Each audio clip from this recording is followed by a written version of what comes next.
Hey, everybody. I'm just turning off my notifications. I realized they are on. All right.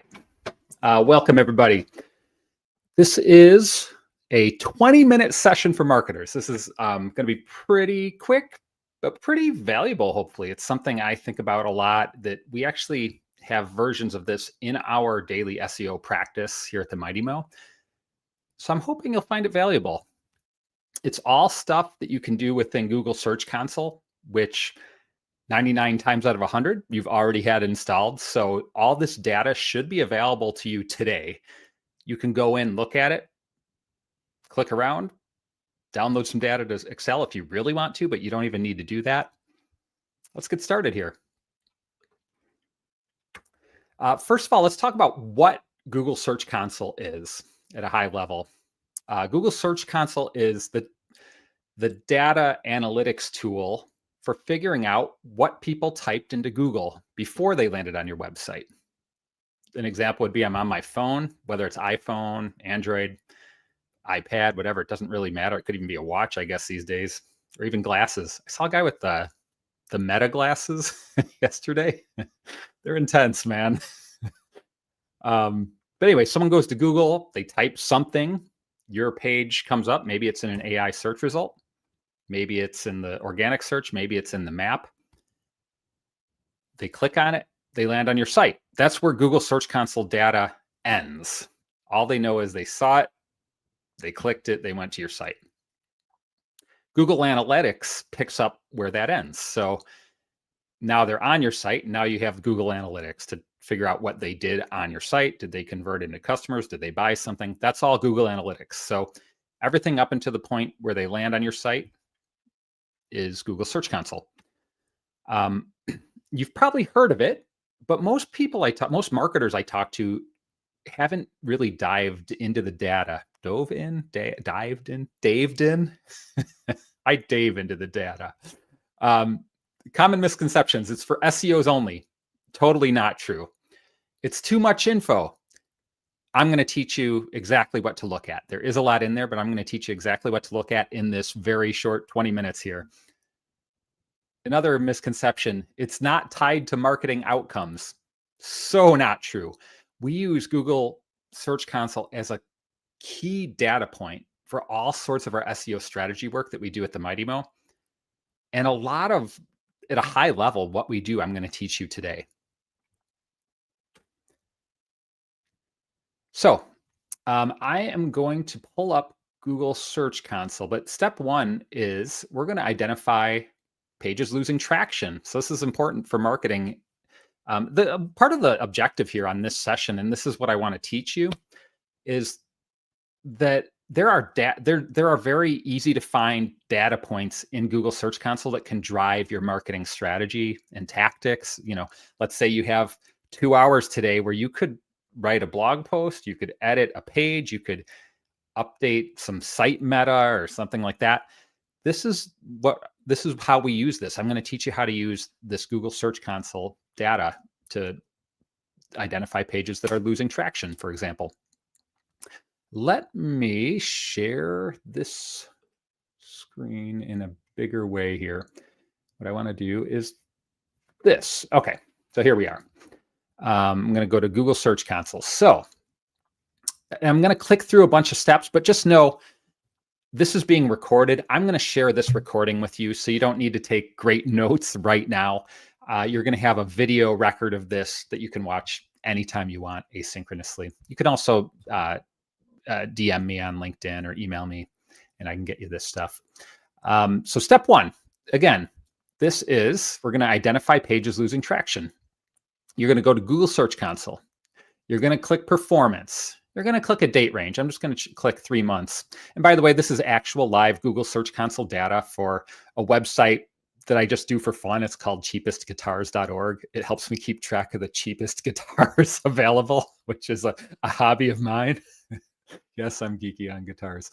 After you click the date range, then you'll want to consider doing this. And this is what I usually do, is compare the last 3-month period, or you can compare the last 28 days, or you can select a comparison value, but I like that. So I'm going to do apply there. And so this data will come up. And then we're going to click on View Pages. And so this will give us a list of all, pages rather than queries. Queries are what people are typing into Google. Pages are what's showing up in Google. And then we're going to sort by, let's sort by impressions difference. And you can already see where we're going here when I say impressions difference. How about clicks difference? Now, this is the difference in impressions over the last 3 months, because that's what I selected here. And I don't need to tell you, you're a marketer, you kind of get this at this point probably, but the idea is now we have real data on what's moving, what has changed 3 months over 3 months. And so we can take actions from there.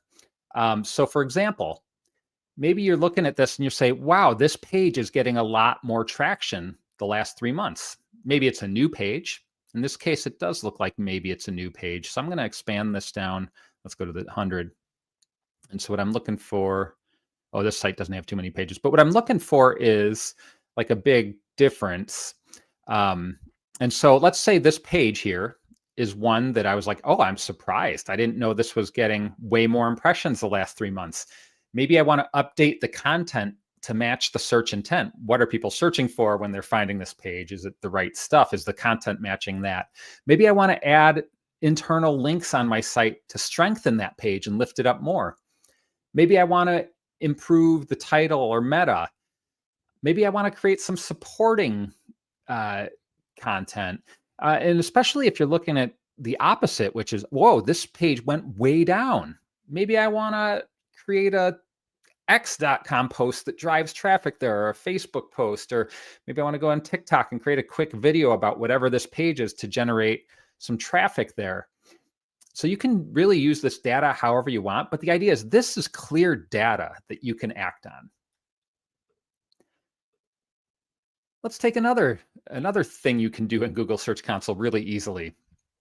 We're going to spot keywords where you're just off of page one. So this is like you Google something and you see all the results and you're not there, but then you click next page and there you are. Or maybe you're in the Google map on page 2 of the Google map, so you want to be in the top 3 of the Google map, but you're on number 4. So this is what we're looking at here. So again, we're going to go to Search Console, which again is a totally free tool that you already have installed 99 times out of 100 in terms of the people I talk to in terms of marketing. They already have this installed. You might need to figure out how to access it, but ultimately it's probably installed already on your site. So we're going to go again to performance. We're going to go to a date range. So let's choose 3 months in this case. And then we're going to, let's look at queries. That sounds good. We're going to add an average, what am I missing? Oh, we need to click through here to average impressions. So we're going to click on these to give us some more filterable things. And now what we're looking for, see this position? If I click it, I can sort by position, but that's not exactly what we want to do because we want to search for like number 10 through 15 basically. And so I'm going to click this filter rows here. I'm going to click position. And now this is like your standard Excel thing where you say greater than, let's say 7, because these days the organic rankings are going down and down and down with the AI and the maps and the ads and the videos. So I'm going to click done. And now I'm going to sort by position here. And so now you can see these queries, and we might do the same for pages actually. I would probably actually do pages, sort again by, let's do sort by position is greater than 8, let's say. Done. And so you can see I have a page here that's ranked 9, 9, 12, 16. So really I'm just focused on these top 3 because 9, 9, and 12, that's really close to getting some action up there. And by action, I mean, usually in the top 3, 4, 5. So basically you don't want people to have to scroll or click to the next page to see it. So I might look at this data. I'm looking for high impressions and a decent click-through rate. And so one way to view it is in this view here. Another way is you can actually export it directly to Google Sheets. You can download it. You can download a CSV. And I've actually, before this, I exported this data to CSV. And then once I actually exported it to Google Sheets. And then once I was in Google Sheets, I just added a couple filters. So I said, show me only click-through rates that are, what did I say? I think I said, let's just check the filters actually. Let's click on this quick. So I said, click-through rates greater than 5%. So that means people are seeing it and they're clicking it.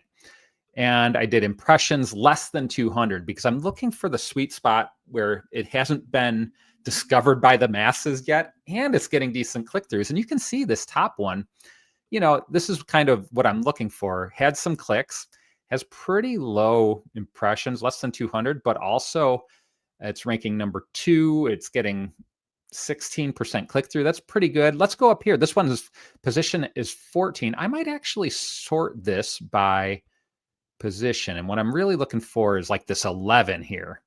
Oh, and it has a high click-through rate, 7%, has 13 impressions. Not a ton, but if I'm a B2B business and I see 13 high value impressions, I'm going, maybe there's something here. And the other thing is, once you get into that first page of Google, those impressions are going to skyrocket exponentially. So that's something else I'm looking for here.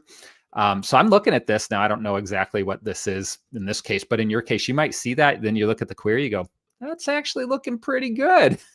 So you might optimize for that query, whatever page is optimized for that query. And then that's how you use this data.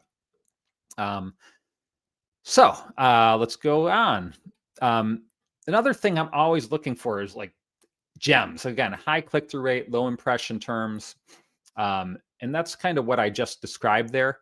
You can export it, like I said, and then you can play with it, if you're an Excel wizard. But you don't even need to be an Excel wizard to do this. I am not an Excel wizard. Let's just say you wanted to create a filter, you just right-click anywhere, and there's a thing that says add filter. Now it says remove filter. And then once you have the filter, you can click this and do filter by condition, lesson. So this stuff's really pretty basic, especially if you have Google Sheets. It opens right in the window. If you have Excel, you have to download it and re-upload it. And once you have the hidden gems, it's similar to what we talked about earlier. Let's say we found this keyword that we wanted to attack and really raise our number 11 position up to like a number 8, 7, 6, maybe to 2 or 1, we'll see. But you could think about creating new content focused on that keyword or topic cluster. You can strengthen your internal links again. You could do pay-per-click. You could buy Google ads to kind of point there. And Google has said publicly, by the way, that Google ads is a ranking factor, which is crazy because anyone with money can game the search results. But it's not only a ranking factor when you buy the ads, but it lifts up your organic search. Just a little tidbit for you. You might want to feature it in your create a blog about this topic if it's high value, decent click-through rate, and you're on the verge. You might want to do that and then link back to your primary content. So consider that. What to ignore in Google search. Again, there's tons and tons and tons of stuff in here. And particularly when you start to get here, you're going to start to see some errors. This site only has a few pages, and it's not very active. So this site doesn't have a ton, but sometimes you'll see 1,000 not indexed pages, or maybe 8,000 not indexed pages. Sometimes you'll see errors here where it's like 800 errors or 1,200 errors.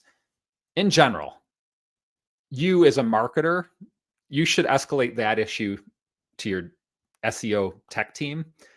And you don't need to really focus on that. That's not going to help you. You're going to get deep in the weeds. And maybe that's a great takeaway from this session. Focus your energy on finding the gems in this data and leave the tech SEO to someone else who can go deep and look at code and fix 301 redirects and de-index things. But you as a marketer, you're going to be primarily focused on content. So I would ignore this whole section actually, except to maybe kick it over to your dev team or your SEO team, like when it comes to page speed, core web vitals, etc. You can kick some of these over. I wouldn't worry about these as a marketer. That's their job. So I would do that. And your job is to generate leads. And that's all the stuff we're talking about here today. So how did I do? We're 17 minutes in. We did it. That's all I got. It's 20 minutes. Wanted to share this with you. It's really fun. If you're into data, and most marketers are, you can mine this pretty quickly. You might be able to find something to do this afternoon by looking at your Google Search Console.